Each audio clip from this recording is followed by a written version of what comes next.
All right, so you finalize the track, you finalize your release, it's out, it's getting ready to go to DSPs, but the job's not finished.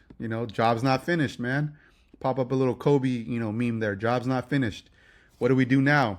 All right, so what we created here was some tools to help us promote the releases and stuff. So you can find those in the track.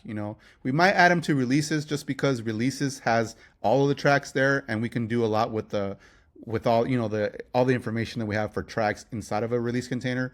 But for now, we put everything that's marketing inside of the tracks. So let's go to Hot Out the Beatbox by Born a Law and Cycle S, aka MC Random and Chop Louie. Um, you know, you even after you create a release container, that release container is going to give you all of the information. When you finalize it, it's going to send us all the information in the state that it was when you sent it. But in case like you still have tracks in here, you can go in and still update the information inside of your tracks. Not in your releases. Releases is done. We already got an email. We already got it in the database that it's the way it is. But in releases and tracks, I'm sorry, you're going to be able to make changes to the track still, because maybe you want to add it to, maybe you want to release a single. Maybe you want to release it as part of a compilation. So basically, your metadata is for each individual track. You can have multiple tracks inside of a release. You can have one track inside of a release that's a single. And you can, let's just say you have multiple releases with multiple tracks. Release 2 is over here with tracks, DDD, ZZZ, YYY, XXX, WWW. You can add those and some of these to a compilation because you have that ability with the tracks. You have that ability to add it to multiple releases. So each track can be added to multiple releases, and that's the unique part of our system, is that we're allowing you to reuse old tracks and put them into new releases. That maybe you want a compilation, maybe you want best hits, maybe you want other things, a soundtrack or something that goes to something. So we're doing that part, and we're making it easy for you to release singles, release compilations, release albums, doing all that good stuff. But now we come to the point of you finalized it, it's ready to go. We need to generate some marketing. We need to generate some hype from our releases. So we've created a bunch of tools to help you generate content from it, right? So you already know you have lyrics.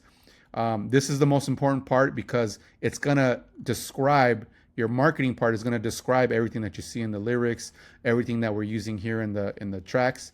So let's go to the marketing tab. The very first thing that I like to do with any of our releases is create a press release.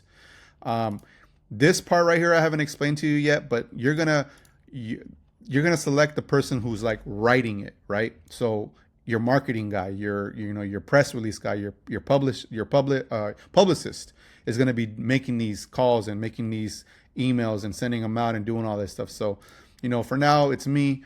You can add more here in the contacts tab. So you can go in here in the contacts and you can add more contacts, add the information, and you're pretty much on your way there.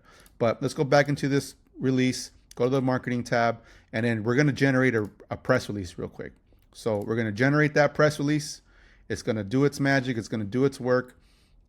It's going to grab things from your lyrics. It's going to grab this information from your meta tag, and it's going to create something really cool. Dynamic duo, Born a Law and Cycle S heat up the summer with Hot Out the Beatbox.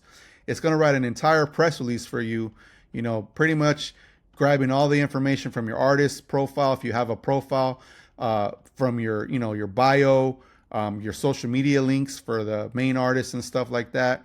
So it's very, very important that you fill all that out as much as possible, because we're going to use as much of that information in your press release, right? Same thing with the Spotify pitch. Spotify requires all pitches to be under 500 characters, right? So you have a cool little character counter here, and this looks like it went a little bit higher. So we're just going to delete a couple of things here. This is just an example, so I'm just going to delete a couple things so that we make it under 500 characters. And now it's under 500 characters, and we're good to go, right?